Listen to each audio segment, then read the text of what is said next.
Ngayong araw po ginugunita ang ika-8 anibersaryo ng pagpanaw ni The King Fernando Poe Jr. Nagtipo ng ilang fans sa kanyang puntod sa Manila North Cemetery bilang pag-alala po sa hari ng pelikulang Pilipino. May live report doon si Bam Alegre. Bam?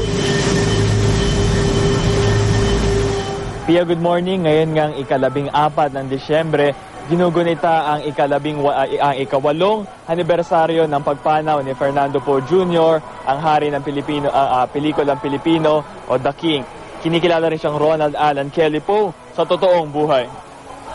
Puno ngayon ng bulaklak ang mausoleo ng kinikilalang The King o Philippine movies dito sa North Cemetery. Nagsimula si The King maging artista sa edad na 14 sa pelikulang Anak ni Palaris. Pero ang isa sa mga unang pelikula niya na pumatok sa takilya, ang Low Waist Gang noong 1957 na nagpauso pa ng low waist na pantalon noon.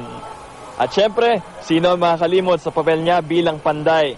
Matatanda ang ilang buwan bago pumanaw si FPJ noong 2004 dahil sa komplikasyon ng stroke sa edad na 65. Tumakbo pa siya sa pagkapangulo laban kay dating Pangulo Gloria Macapagal Arroyo.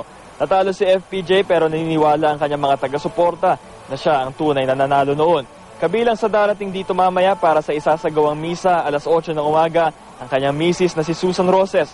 Pero ngayon pa lang narito na ang ilang fans ni FPJ na buong-buo pa rin ang suporta sa kanya kahit yumaon na siya. Isa sa kanila si Aling Clarita na taon-taon daw dumadalaw sa puntod ng kanyang idolo tuwing kaarawan at kamatayan niya. Hindi na ako minto sa kanya. Kaya na hospital, 10 araw akong hindi umuwi. Pinagpalit ko nga yung mister ko sa kanya. Pia, dito ngayon sa Manila North Cemetery, may mga kasamahan na rin si Aling Clarita. Parami na ng parami yung mga fans niya rito at hinihintay na nila yung misa. At matapos yung misa na yan, nagkakaroon ng unveiling at wreath laying sa rebulto ni The King sa Plaza Ferguson sa Maynila, bandang alas 10 ngayong umaga. Yan ang latest dito sa Manila North Cemetery. Para sa unang balita, Bam Alegre reporting. Pia? Maraming salamat, Bam Alegre.